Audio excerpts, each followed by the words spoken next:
Hello, welcome to the sideboard one last time here at the StarCityGames.com Modern Open in Cincinnati, part of the SCG Tour, brought to you by Ultimate Guard.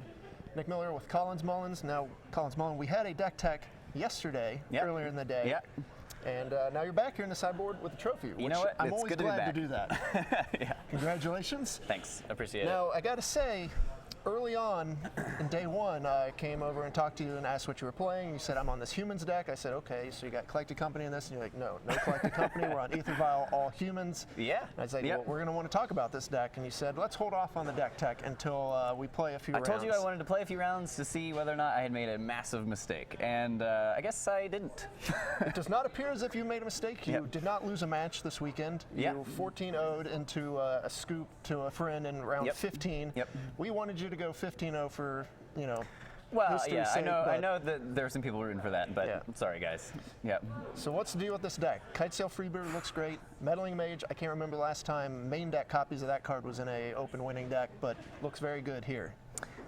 Yeah, I mean, I could talk about the deck for ages, but I think the main points that we should talk about are Kitesail Freebooter, just kind of made the deck a thing, and additionally the mana base that we were able to construct is just kind of, we were able to play 12 rainbow lands, and that just kind of makes the whole deck, even though we're playing crazy assortment of colors, really smooth, really smooth. Never having an issue with mana, being able to curve out, play all your creatures. Just the Noble Hierarch into the Mantis Rider start was very important in the semifinals. It sure did, for sure. The Mantis Rider never ceased to impress me over the course of the weekend. There were some matchups Kevin Jones would be very happy right now. Seeing that card getting a lot of play. For sure. And as you said, it was very impressive in a lot of spots where you don't expect that card to shine. The clock, being able to attack and block, very good in a lot of these creature matchups. Definitely. So what was the most impressive thing about the deck this weekend from your perspective? Just the ability for the deck to be very aggressive and have a disruptive plan is something that is very powerful in Modern, especially right now. Storm's the best deck, or that's what people thought coming into the weekend, and I was very ecstatic to play against Storm in the finals.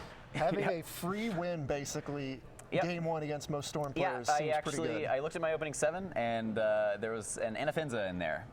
And I was like, well, that's not supposed to be there. So I called a judge, mulled to 6, fixed my sideboarding, and then my 6 had 2 lands and a Meddling Mage. And I was like, okay, well, on to game 2, I guess. Might be record time for game 1 on the SCG Tour. We'll have to check the archives, but we've had turn 1 wins, but they usually take longer than as quick as that game went. Very good show. Now, I got to ask you, you played your roommate in the semifinals. You guys had a fun back and forth that match.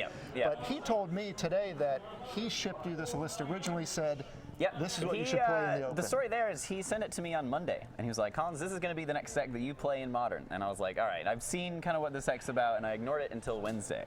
And then I kind of looked at it on Wednesday, and I was like, all right, maybe I'll throw this together. And then we started messing with it a little bit and fixing it up and kind of, and then boom, here we are. So what's the next step for this deck? Because you probably have some changes, some sideboard things you want to do. I don't know. The list that I played felt very solid. I mean, the one card that maybe potentially missing from the sideboard was maybe some more hand disruption effects. But overall, no complaints. I ran really well all weekend, so I didn't really have any matches where I lost and was like, I could have done this. I just kind of the deck carried. Well, you got your first Open win.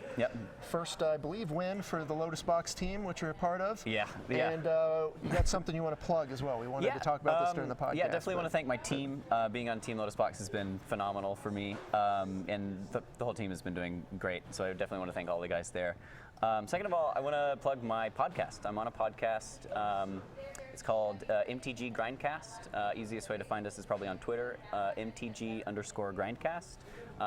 It's a weekly podcast. I talk about what I'm doing every week. I try to travel to tournaments every weekend, so you'll get to hear up-to-date stuff on what my plans are for that weekend. So I definitely recommend checking it out.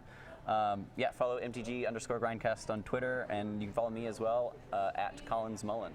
There you go. Twitter. You had a great run as of late. A couple top 8s. You had the Grand Prix finalists. Now you get a win.